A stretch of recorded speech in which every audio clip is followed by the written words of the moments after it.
Hello everyone, welcome back to Learn with Dr. Shobha Nikam. In this video, I'm going to tell you how to convert D flip-flop into T flip-flop. To understand conversion of one flip-flop into another flip-flop, very first step is you must understand which flip-flop is available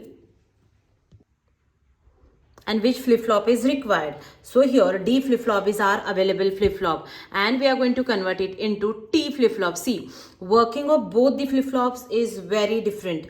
For D flip-flop, Q output simply follows data input, whereas in case of T flip-flop, if this T input is 1, then next state output is complement of present state output, or it is inverted version of present output. So we need our D flip-flop to act as T flip-flop. So we must first know how my T flip-flop works, and for that we need to excite our D flip-flop in such a way that, or we must apply inputs to our D flip-flop in such a way that it will act as T flip-flop. So very first thing is you must remember, if I'll ask you to behave like somebody else, you must know characteristics of that person, and you must have some excitation for this. So here we must write characteristic table of T flip-flop, because we must understand characteristics of T flip-flop. So let's start with excitation table of D flip-flop. Excitation table means where we know my present output, I know what next state output I want, and then I'll try to identify which input I should apply so that I'll get that output. So Qn is my present output, Qn plus 1 is my next state output, and D input 0 0 1 1 0 1 0 1. So these are my present outputs and these are my next state output. But in case of D flip-flop, next state output doesn't depend on present output. It depends on data input. It simply follows data input. So next state I want 0, so I should apply D input. For 1, I should apply 1. For 0, again I should apply 0, and for 1, again I should apply 1. So this is an excitation table of D flip-flop. Now let's write characteristic table of T flip-flop. So here T is my input, Qn is my present output, and Qn plus 1 is my next state output. So what I know here in characteristic table, what we have is these are my present inputs, these are my present outputs, and I'll try to identify which next output I'll get. 0 0 1 1 0 1 0 1.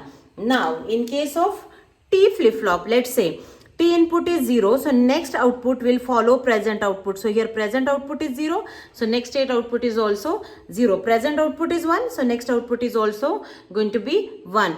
But here T input is 1, and in T flip-flop, as soon as T input becomes 1, next state is complement of present state. So present state is 0, next state is 1. Present state is 1, next state is 0. This is characteristic table of T flip-flop. Now we are going to convert our D flip-flop into T flip-flop. So I'll apply, or I'll try to identify values of D inputs for these set of outputs. So this is my present output, this is my next output, which data input I should apply here.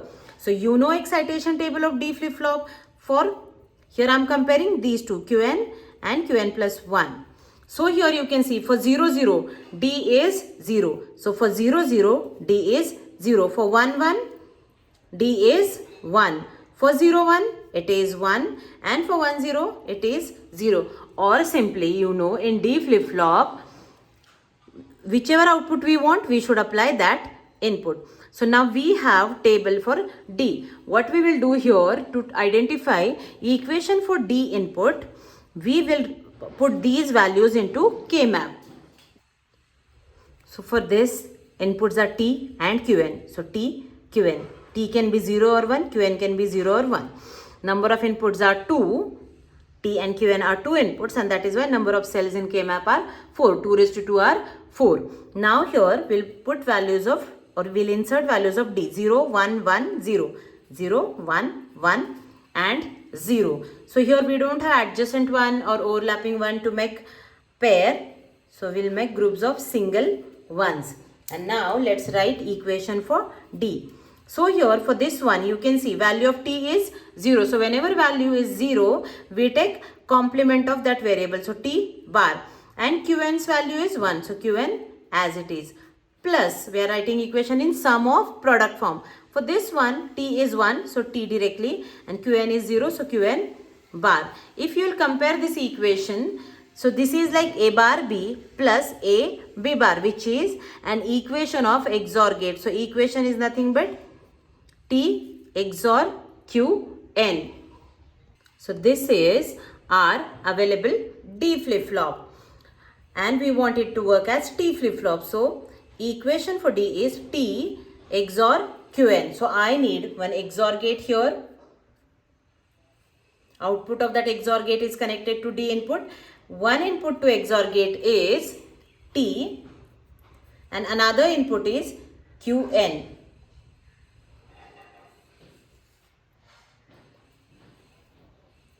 So internally what I have is D flip-flop, but by connecting circuitry in this way, it will act as T flip-flop. So I'll connect external input T and output of D flip-flop to inputs of XOR gate, and then output of this XOR gate is connected to data input, and now this flip-flop will act as T flip-flop. So in this way you can convert any one flip-flop into another flip-flop. First step is you need to identify which flip-flop is available, which flip-flop you want. So you want T flip-flop here, so you need to write characteristic equation of the flip-flop which you want and excitation table of the flip-flop which you have. See, most common applications of D flip-flop are in shift registers or in memory elements to store data, because output follows input. Whereas common applications of T flip-flop or a toggle flip-flop are in counters.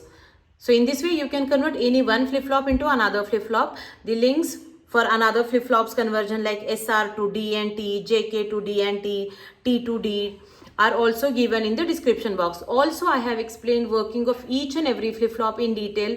Those links are also given in description box. Also how to get excitation table from truth table, what are the characteristic tables, everything I have explained in one video, and that link is also given in the description box. So don't miss all those videos. Thank you so much for watching. Don't forget to like, share, and please subscribe to my channel. Thank you for watching.